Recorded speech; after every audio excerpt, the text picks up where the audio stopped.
Guys, para sa mga baguhang OFW or kahit sa mga dati nang pabalik-balik sa abroad, lagi niyong isaisip na bihira or never gagamit ang mga amo ng cash. Lagi yan card na ginagamit nila para pambili or pam-purchase ng kahit ano. Bibihira ang cash na maramihan. At hindi rin basta-basta mapupunta sa kahit saang sulok ng bahay ang kanilang mga alahas kung wala itong purpose. Hindi nyo alam, pinapainan na kayo ng inyong amo para subukin kung mapagkakatiwalaan ba kayo. Kaya wag na wag nyo itong pag-iinteresan, kagaya dito sa laging ginagawa kay kabayan. Ngayong umaga pagpasok ko ng kusina, may napansin ako sa sahig. Ayan o, bracelet na may sing-sing.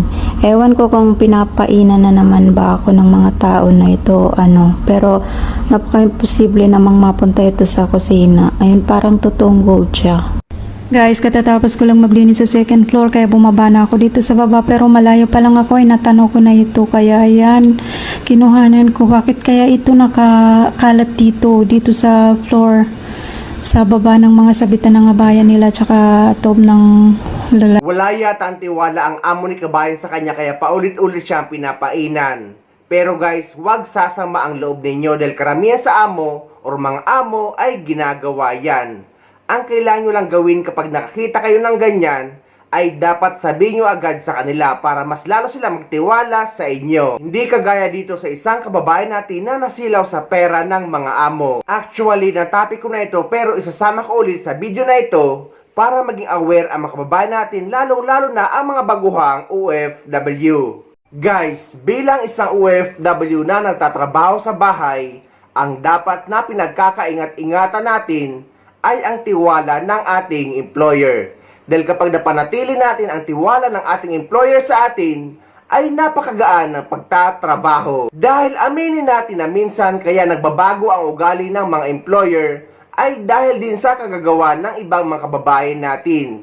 Kagaya dito sa isang Pinay OFW sa bansang Turkey or Turkiye na pinagmumura siya ng malutong at umabot pa sa panghangpas ng belt dahil pinagnakawan niya ang kanyang mga amo.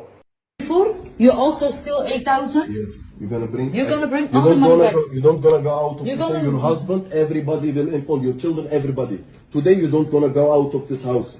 You're gonna call your husband, everybody gonna come. I fuck you. You think you can steal from me? Huh? Sir, I'm sorry. You think you're gonna steal from me? Miraj, Chicken. No, big buck. Miraj, Come steal. Go. Miraj, Come here. Need You think you're gonna steal from me, motherfucker? bring the money back. Bring all the money back. Bring all the money back. Miraj, No, you don't gonna pay for pick up telephone. Wait a You second. don't know me, Wait, huh? You Miraj. think you can steal from me?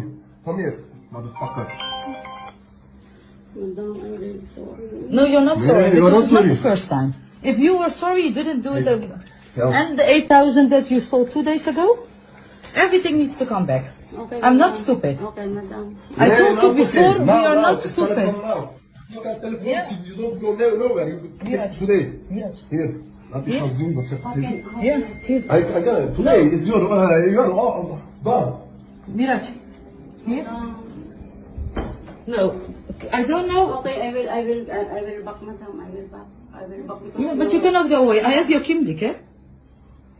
I have your Kimdik. Before, you also steal 8,000? Yes. You're gonna bring. You're gonna bring You all the don't money gonna back. you don't gonna go out of You're this, gonna- your husband, everybody will inform your children, everybody. Today you don't gonna go out of this house. You're gonna call your husband, everybody gonna come. I fuck you. You think you can steal from me? Huh? Sir, I'm sorry. You think you're gonna steal from me? Miraj, Miraj, No. Miraj. Chicken. No, big buck. Nee. Miraj. Nee, Come dat moet je niet doen. steal. Go.